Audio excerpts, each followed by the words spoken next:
Anda kembali di Suara Unggul Pilkada 2024 Kompas TV. Bang Doli, ketika sudah ada ini hasil sementara nih, hasil hitung cepat sementara di paslon untuk Pilkada Jakarta, Jateng, Jawa Timur, Jawa Barat. Bagaimana, apakah langsung konsolidasi di Partai Kim untuk merespons hasil ini? Seperti apa langkahnya? Ya tentu kan ini namanya baru hasil quick count ya, yang harus di follow up dengan real count. Jadi kami juga sebetulnya punya tools, punya alat untuk juga segera mengumpulkan data real count itu. Ya mudah-mudahan ya kita berharap kalau memang yang masih punya peluang untuk bisa menang itu di real countnya bisa berubah, berbeda gitu. Nah kalau yang memang sudah pasti menang, apalagi cukup signifikan kayak di Jawa Barat itu kan ya tentu ya kita tinggal menjaga saja sama dengan seperti Jawa Timur gitu. Oke. Dari Anda Bang Ciko, PDIP seperti apa mengawal, menjaga suara ini? Hasil hitung cepat sudah muncul tapi tetap real count tadi menunggu juga? Ya yang pasti nomor satu berdoa ya, itu yang paling penting ya, karena memang pemilihan itu selesai. Tadi juga apa yang disampaikan Yunarto barusan itu juga cocok dengan apa yang dipikirkan kita semua, saya rasa termasuk Bang Doli, bahwa memang kalau pilkada ini harapan kita adalah berjalan sebenar-benarnya ya sampai di ujung penghitungan suara, ataupun kalau ada putaran kedua tidak ada campur tangan invisible hand yang ingin mengganggu ya, menambah suara atau mengurangi suara pihak manapun itu. Yang kita harapkan memang supaya demokrasi kita kembali sehat. Yang kemarin jujur saja banyak yang merasa pihak-pihak termasuk kami dan juga masyarakat umum dan bukan jadi rahasia umum lagi bahwa itu adalah ada campur tangan hal-hal dari invisible hand yang rasa-rasanya cukup mencederai apa yang menjadi kesepakatan kita hidup di sistem demokrasi yang sehat. Jadi kalau itu berjalan dengan lancar atau hasilnya satu putaran atau dua putaran, kami akan menerima dan kami akan berkontestasi dengan fair.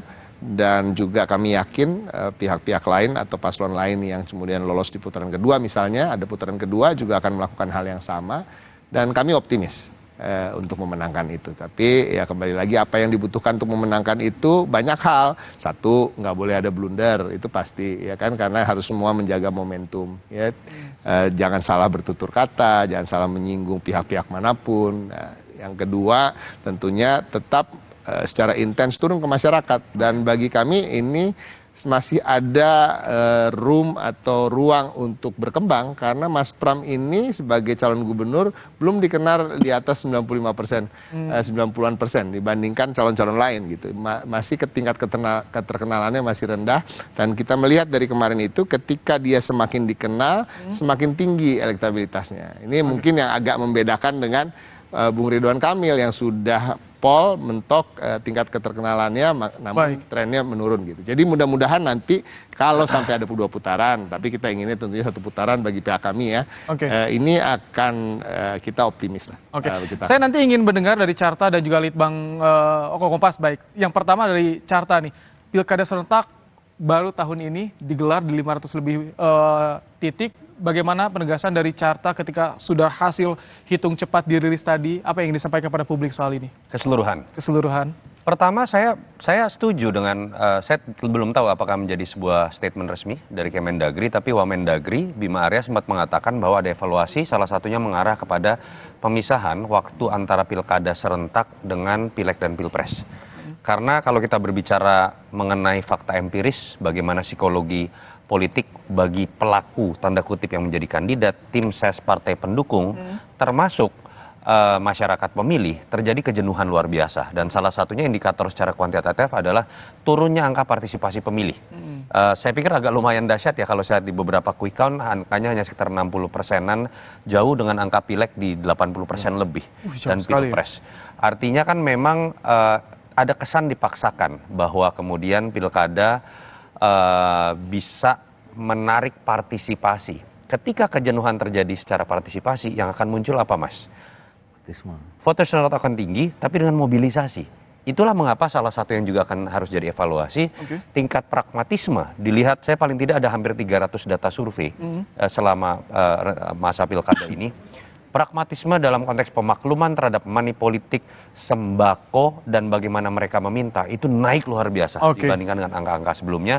Jadi saya berharap sekali ada sebuah arsitektur pemilu ada sebuah upaya untuk mendekonstruksi, berpikir bersama-sama, sehingga kemudian kualitas dari pemilu atau pilkada ini bisa ditingkatkan ke depan. Terakhir, Bang Bes, bagaimana dari Litbang Kompas Pilkada Serentak 2024? Singkat saja, Bang Bes. Ya, tentu saja kita menyoroti mengenai kita katakan bahwa partisipasi.